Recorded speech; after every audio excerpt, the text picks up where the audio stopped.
Hello दोस्तों, कैसे हैं आप सब।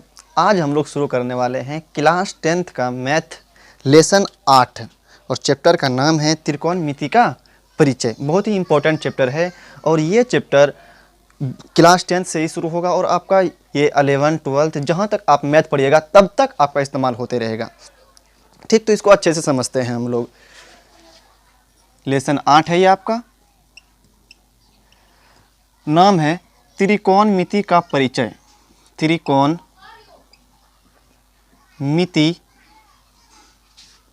का परिचय,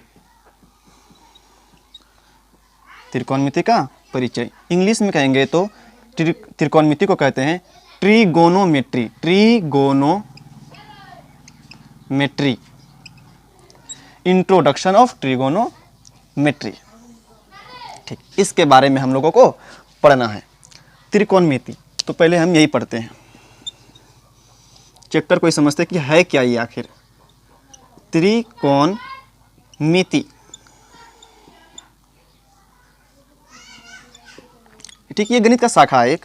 तो इसमें हम लोग पढ़ते क्या है कि जो त्रिभुज का 3 भुजा है और 3 कोण का जो माप है उसके बारे में पढ़ते हैं, या उनके बीच में जो संबंध है उसके बारे में पढ़ते हैं। किसमें पढ़ते हैं हम लोग? त्रिकोणमिति में। त्रिकोणमिति में क्या क्या पढ़ते हैं हम सब?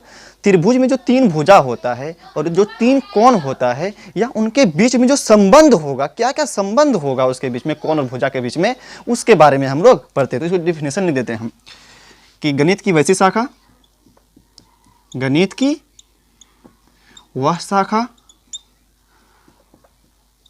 वह शाखा जिसमें हम लोग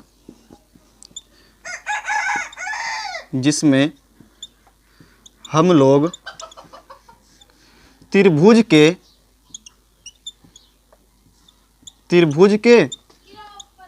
तीनों कोण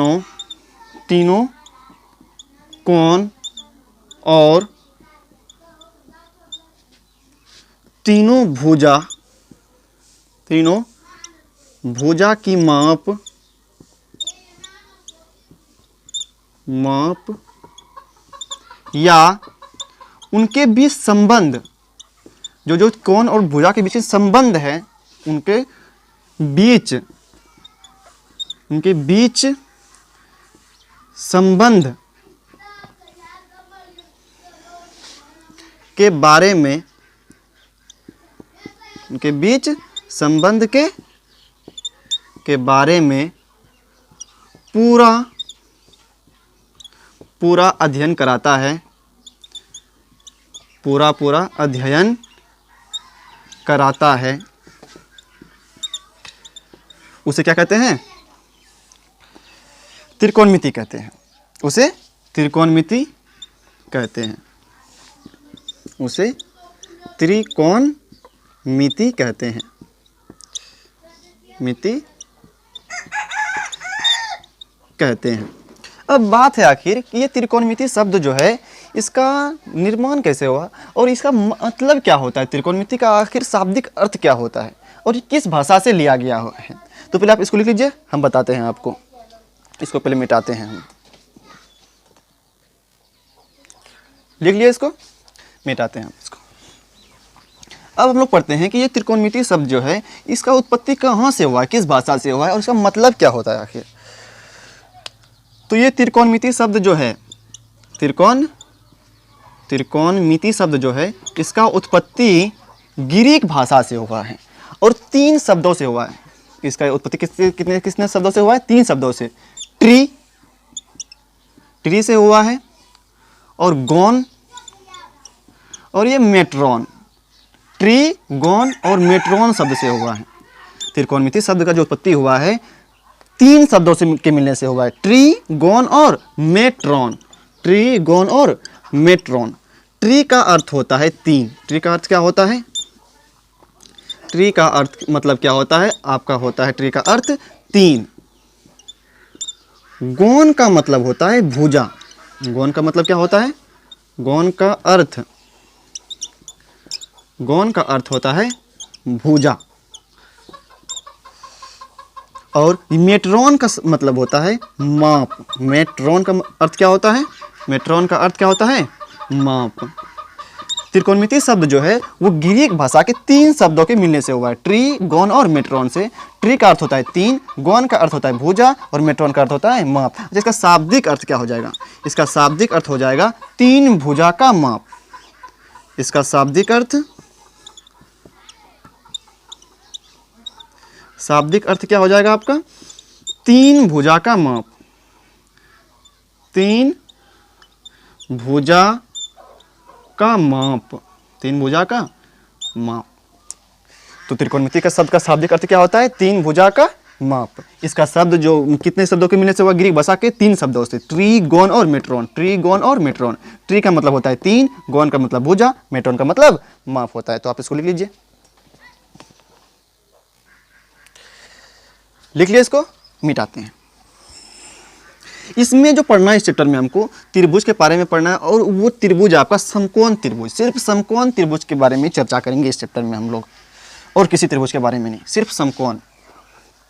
ठीक, तो हम पहले समझ लेते हैं कि समकोण त्रिभुज कहते हैं किसको है। समकोण, समकोण त्रिभुज, इसको इंग्लिश में कहते हैं right angle triangle. Right angle triangle. ठीक, समकोण त्रिभुज। ठीक, तो बोलेंगे वैसा त्रिभुज जिसमें एक कोण समकोण हो। समकोण मतलब 90 डिग्री हो। क्या हो? 90 डिग्री हो। तो वैसे त्रिभुज को हम लोग कहते हैं समकोण त्रिभुज। जैसे पेड़ बनाते हैं एक, ठीक,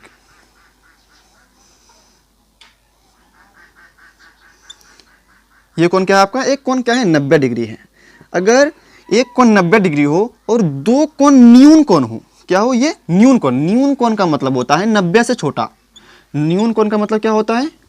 90 से छोटा। 90 से छोटा। 90 से छोटा। तो एक कोण 90 डिग्री हो, एक कोण क्या हो? समकोण हो, 90 डिग्री हो, तो 2 ऑटोमेटिक ही छोटा होगा। क्यों? क्योंकि तीनों को अगर जोड़ेंगे तो होता है 180 डिग्री। कितना होता है? 180 डिग्री होता है। और जिसमें से आपका एक कोण 90 डिग्री है, खुद ही है, तो बचा कितना? 90 ही। तो 90 दोनों को जोड़ के 90 होगा, तो आपका ऑटोमेटिक क्या हो जाएगा? ये न्यून कोण हो जाएगा। न्यून कोण मतलब 90 से छोटा हो ही होगा। या तो ये 60 होगा या तो ये 30 होगा। तो 60 और 30 क्या है? 90 से छोटा है, मतलब ये कोण, ये क्या हो गया आपका? न्यून कोण हो गया। तो बोलेंगे कि वैसा त्रिभुज जिसमें एक कोण 90 डिग्री हो और 2 कोण क्या हो? न्यून कोण हो। न्यून कोण मतलब 90 से छोटा हो, उसे हम लोग समकोण त्रिभुज कहते हैं। बोलेंगे वैसा त्रिभुज, वह त्रिभुज, या वैसा लिखिए, वैसा त्रिभुज जिसमें एक कोण समकोण हो। एक कोण क्या हो? समकोण हो। समकोण मतलब 90 डिग्री हो। 90 डिग्री हो और 2 न्यून कोण हो। और 2 क्या हो? और 2 न्यून कोण हो। समकोण हो और 2 न्यून कोण हो।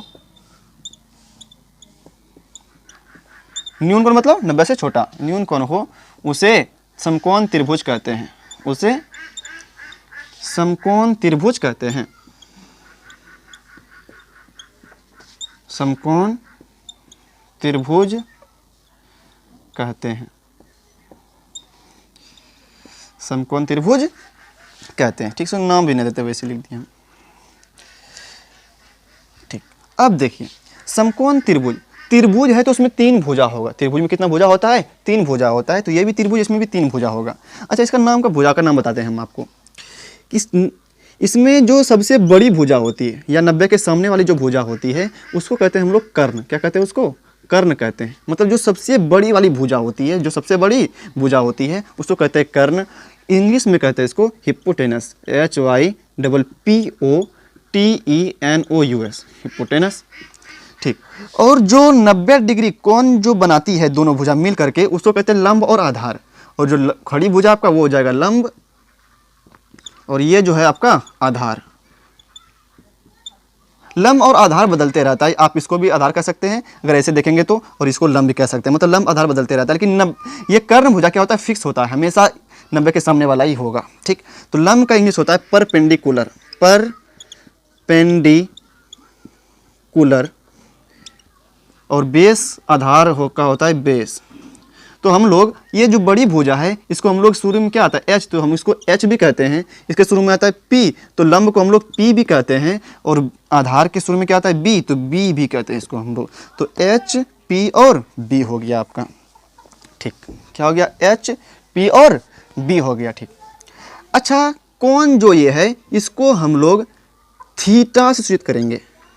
ये क्या है आपका थीटा, इस तरह गोल लिख दीजिए और इसको ऐसे कर दीजिए। ये क्या है आपका थीटा, क्या ये आपका थीटा, मतलब कौन कोशिश करते हैं हम लोग किससे, थीटा से। आप ये पहली बार सुने होंगे नाम थीटा। ये क्या है आपका थीटा, कौन मतलब थीटा के जगह पे कोई भी होगा, कोई का मान, कौन का मान होगा कि 45 डिग्री, थीटा का मान 45 डिग्री हो जाएगा आपका, या 60 डिग्री, मतलब कौन का मान होगा ये।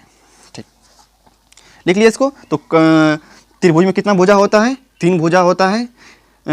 और समकोण त्रिभुज में भी 3 भुजा होगा। और नाम क्या क्या होगा, कर्ण, लंब और आधार। कर्ण, लंब और आधार। 90 के सामने वाला कर्ण होगा और खड़ी भुजा लंब और नीचे वाला आधार। ठीक, अच्छा इसमें समकोण त्रिभुज में न्यून कोण कितना होगा, 2 न्यून कोण होगा, ये न्यून कोण और ये न्यून कोण, और ये क्या होगा 90 डिग्री कोण होगा। ठीक, अब देखिए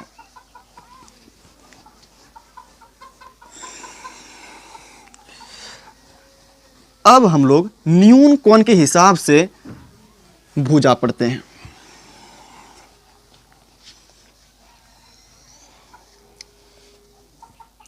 समकोण त्रिभुज में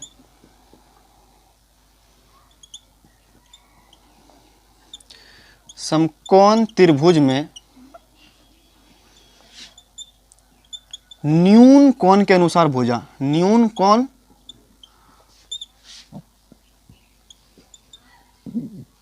के अनुसार भुजा। ठीक, ये आपका 90 डिग्री, इसका नाम देते हैं ए, इसका नाम बी, इसका नाम सी। अब की बार हम न्यून कोण लिए ये थीटा। ठीक, तो अब बताना है कि आपको इसमें कर्ण कौन होगा। कर्ण कौन होगा मतलब एच, कर्ण का इंग्लिश क्या होता है हिपोटेनस, तो इसका शुरू में एच। तो कर्ण हमेशा फिक्स होता है, कर्ण क्या होता है हमेशा फिक्स होता है। 90 के सामने वाली भुजा को क्या कहेंगे कर्ण, तो बोलेंगे 90 डिग्री के सामने वाली, 90 डिग्री के सामने वाली भुजा, सामने वाली भुजा को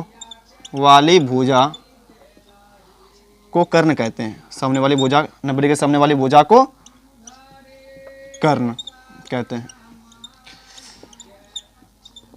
ठीक, दूसरा अब लंब। ठीक, लंब जो होगा वो न्यून कोण के अनुसार बदलते रहेगा। लंब क्या होगा, न्यून कोण के अनुसार क्या होगा, बदलते रहेगा। तो लंब के इंग्लिश क्या होता है परपेंडिकुलर, इसको पी से सूचित करते हैं हम लोग। ठीक, तो जो थीटा के सामने वाला भुजा होगा उसको कहते हैं हम लोग लंब। थीटा के सामने वाला ये वाला भुजा है, इसको मिटाते हैं पहले हम। थीटा के सामने वाला कौन भुजा है, ये भुजा, तो इसको कहेंगे हम लोग लंब। बाबू न्यून कोण के अनुसार अगर भुजा का मन करें तो थीटा के सामने जो भुजा होगा उसको कहेंगे हम लोग लंब। थीटा के सामने कौन भुजा है आपका ए बी, तो बोलेंगे न्यून कोण के सामने वाली भुजा को, न्यून कोण के सामने वाली भुजा को लंब कहते हैं। क्या कहते हैं, लंब कहते हैं। जैसे चित्र में क्या होगा आपका, जैसे चित्र में न्यून कोण कौन आपका ये वाला, इसके सामने भुजा कौन है आपका ए बी, जैसे चित्र में ए बी। अच्छा हम चित्र को बदल देते हैं, ये 90 डिग्री आपका।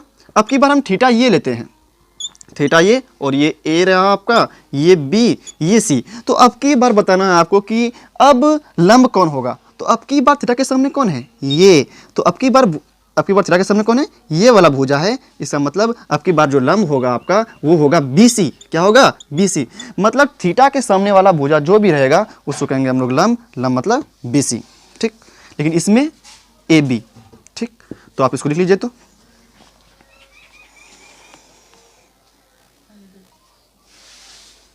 लिख लिए, छोड़िए यहीं पे जगह है, लिख देते हैं आधार।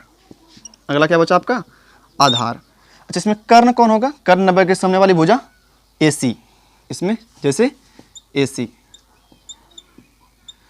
अच्छा आधार, आधार का इंग्लिश बेस तो बी। तो बोलेंगे जो न्यून कोण के सटी हुई भुजा होगी, न्यून कोण का सटा हुआ भुजा कौन है? ये तो कर्ण हो चुका, ये न सामने वाला लंब हो चुका, तो सटा हुआ कौन भुजा आपका? सटा हुआ कौन भुजा है आपका? ये वाला सटा हुआ है, तो इसको बोलेंगे हम लोग आधार।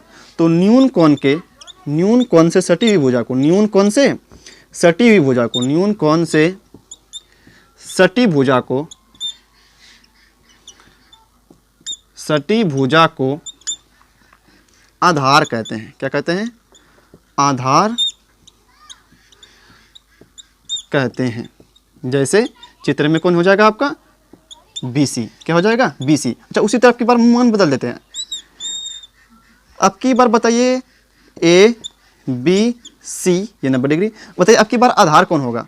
तो ये तो थीटा है, तो ये 90 क्या, ये थीटा के सामने क्या हो जाएगा? इसे ये P हो जाएगा आपका।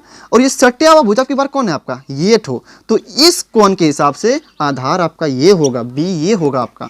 लेकिन इस कोण के हिसाब से आपका B जो होगा, बेस जो होगा, ये होगा। मतलब क्या? ये न्यून कोण के हिसाब से लंब और आधार चेंज होते रहता है। न्यून कोण अगर ये लिए तो आपका आधार ये हो जाएगा, लंब ये हो जाएगा। अब की बार न्यून कोण अगर ये लिए तो लंब ये, आधार ये। लेकिन आपका जो कर्ण है वो हमेशा स्थिर रहेगा, कर्ण बदलता नहीं है। लंब और आधार न्यून कोण के अनुसार से चेंज होते रहता है। तो आप इसको ले लीजिए पहले तो।